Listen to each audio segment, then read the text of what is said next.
पहला प्रश्न है, निम्नलिखित में से कौन ईवीएस के व्यापक विषयों के अंतर्गत नहीं आता? परिवार और रिश्तेदार, पौधे, आश्रय, चीजें जो हम बनाते और करते हैं। तो जो ईवीएस के व्यापक विषय हैं इनके अंतर्गत 6 विषय आते हैं।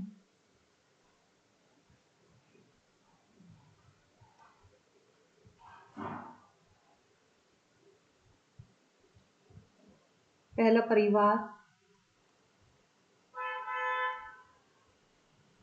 और मित्र,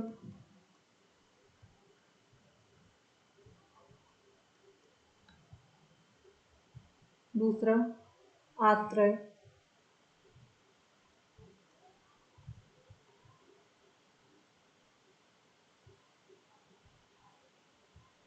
तीसरा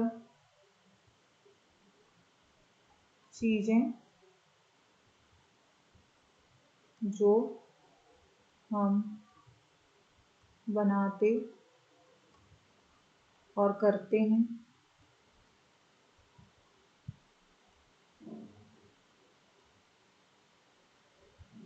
चौथा भोजन, पांचवा जल, छठवा यात्रा। तो यहाँ पे हम देखते हैं कि व्यापक विषय के अंतर्गत परिवार और रिश्तेदार आता है, आश्रय आता है, चीजें जो हम बनाते और करते हैं ये आता है, लेकिन जो पौधे हैं वो व्यापक विषय के अंतर्गत नहीं आता। तो हमारा आंसर ऑप्शन बी हो जाएगा। अगला क्वेश्चन है,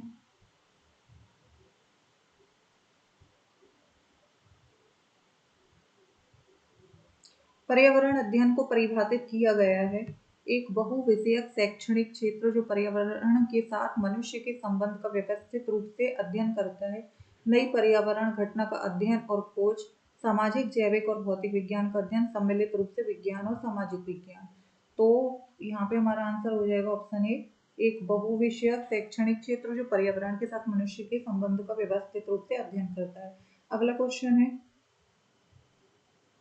एक गैर जलवायु कारक है, दबाव, आर्द्रता, नमी और भूमि अवक्रमण। तो यहाँ पे हमारा आंसर हो जाएगा भूमि अवक्रमण, ऑप्शन डी। अगला क्वेश्चन है,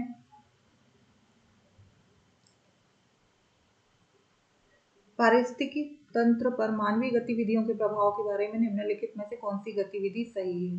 भूजल का ह्रास, मिट्टी की उर्वरता बढ़ाना, वन क्षेत्र में वृद्धि करना, प्रदूषण कम करना। तो यहाँ पे हमारा आंसर हो जाएगा भूजल का ह्रास, ऑप्शन ए। यहाँ पे डी दिया गया है, ऑप्शन डी दिया है जो कि गलत हो जाएगा, डी की जगह ऑप्शन ए आएगा।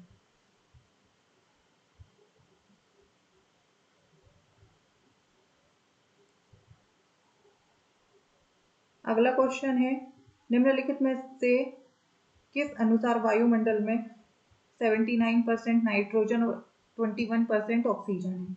आयतन, भार, घनत्व और वेग। तो यहाँ पे आयतन हो जाएगा, ऑप्शन ए वॉल्यूम। अगला क्वेश्चन है,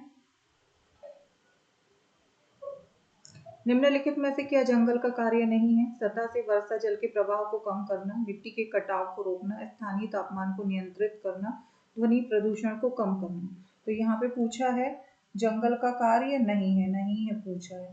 तो यहाँ पे हमारा आंसर हो जाएगा ऑप्शन डी, ध्वनि प्रदूषण को कम करना। अगला क्वेश्चन, निम्नलिखित में से कौन एक गैसीय जैव भू रासायनिक चक्र नहीं है?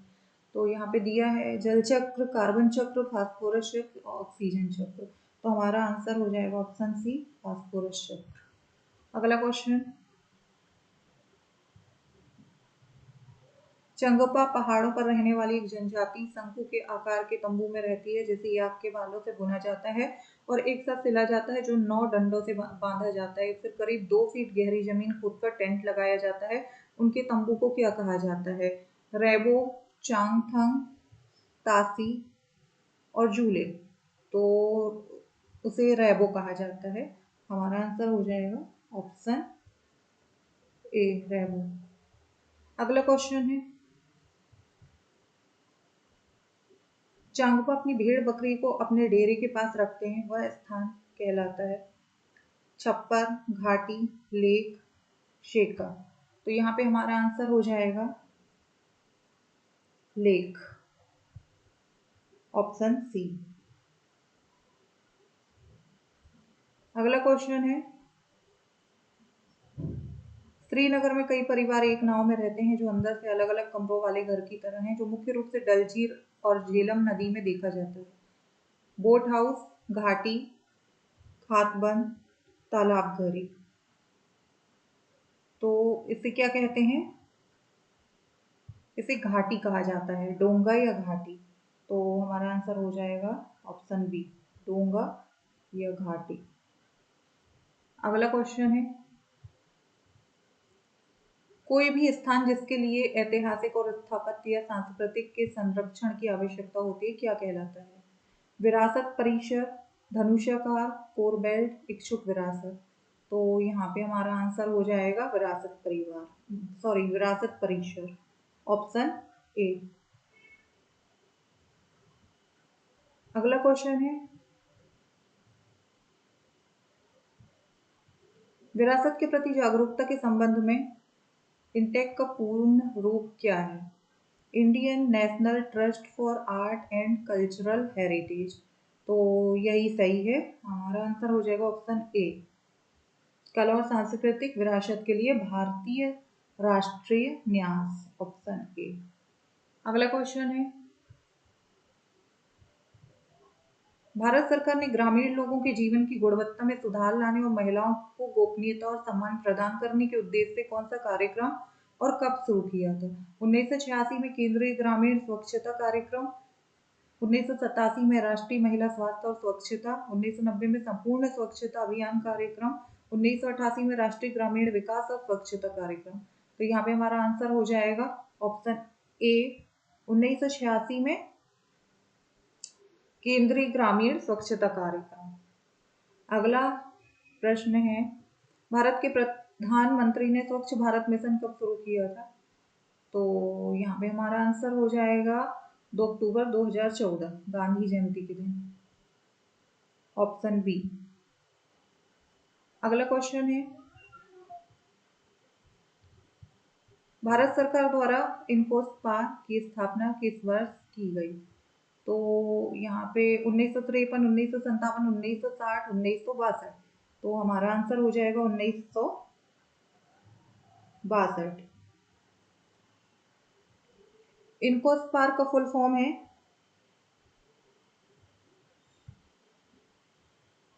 इंडियन नेशनल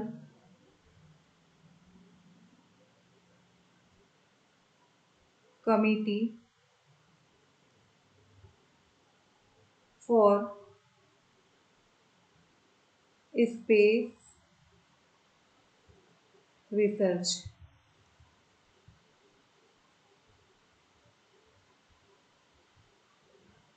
भारतीय राष्ट्रीय अंतरिक्ष अनुसंधान समिति। अगला क्वेश्चन है,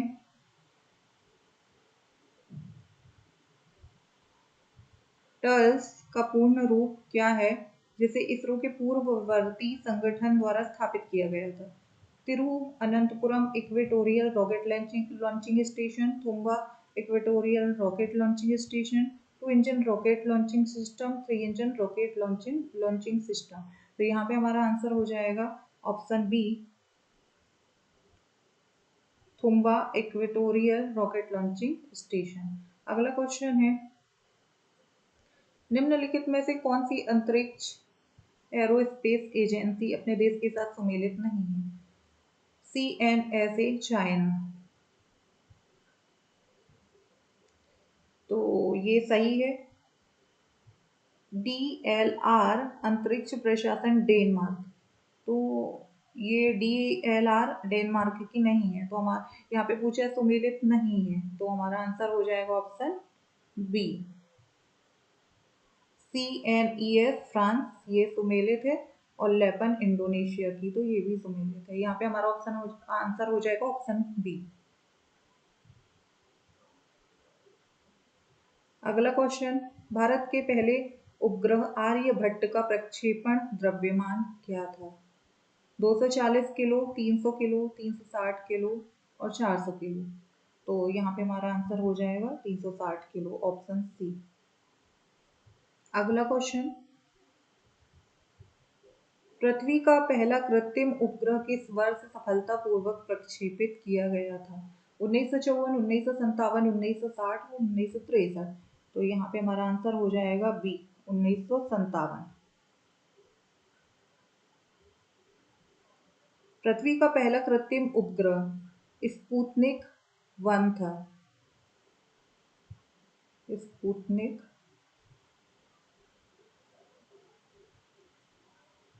1, जिसे सोवियत संघ द्वारा 4 अक्टूबर 1957 को लॉन्च किया गया।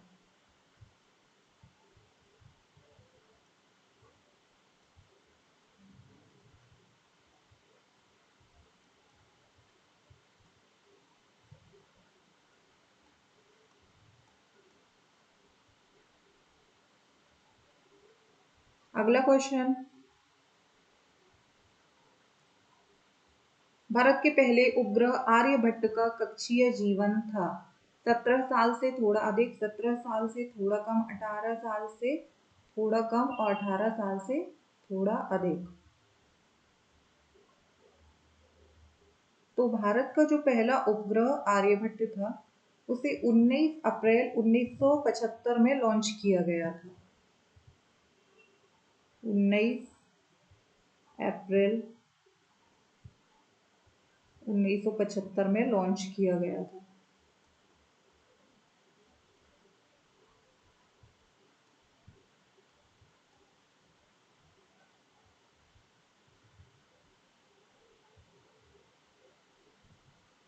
इसने 10 फरवरी 1952 को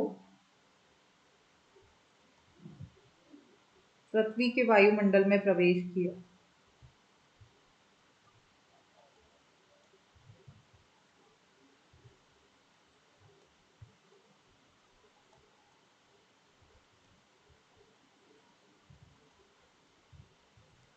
तो यहाँ पे 19 अप्रैल 1975 से लेकर 10 फरवरी 1952 तक कितना टाइम हो जाता है? 17 साल से थोड़ा कम। तो हमारा आंसर हो जाएगा ऑप्शन बी, 17 साल से थोड़ा कम। अगला क्वेश्चन देखते हैं,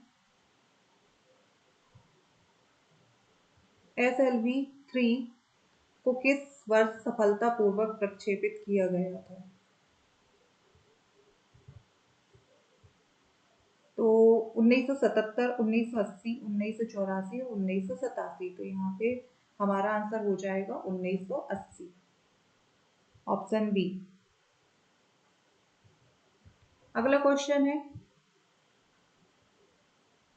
निम्नलिखित में से कौन सा उपग्रह SLV-3 सैटेलाइट लॉन्च व्हीकल 3 के प्रथम सफल प्रक्षेपण द्वारा प्रक्षेपित किया गया था? Rohini satellite 2, Cartosat 1, Cartosat 2, Rohini satellite 3। तो यहाँ पे हमारा ऑप्शन हो जाएगा, हमारा आंसर हो जाएगा ऑप्शन डी, रोहिणी सैटेलाइट 3। अगला क्वेश्चन है, निम्नलिखित में कौन सा उपग्रह कक्षा में पहुंचने में विफल रहा? SROSS-1, SLV-3D1, SROSS-C2, NIUSAT न्यूसेट। तो यहाँ पे हमारा आंसर हो जाएगा ऑप्शन ए, SROSS-1। अगला क्वेश्चन है, इसरो के निम्नलिखित उपग्रहों पर विचार करें। रोहिणी उपग्रह RSD-2, रोहिणी उपग्रह RS-1, रोहिणी प्रौद्योगिकी पेलोड RTP। तो यहाँ पे जो रोहिणी उपग्रह RSD-2 है, ये रोहिणी उपग्रह RSD-2 और रोहिणी उपग्रह RS-1 जो उपग्रह हैं ये सफल उपग्रह थे।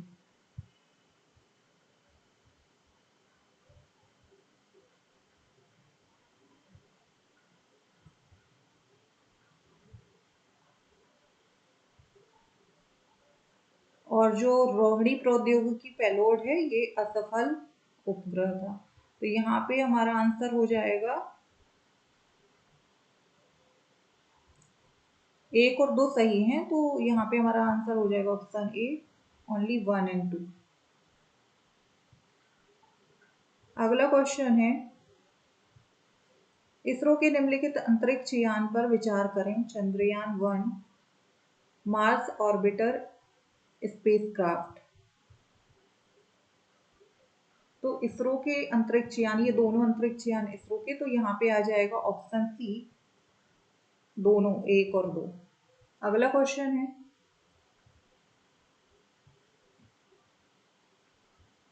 निम्नलिखित में से कौन न्यू स्पेस इंडिया लिमिटेड का कार्य है? उपग्रह बनाना, ग्राहकों से संबंधित उपग्रहों के लिए लॉन्चिंग सेवाएं प्रदान करना, भारतीय उद्योगों के माध्यम से उपग्रह निर्माण को सुगम बनाना।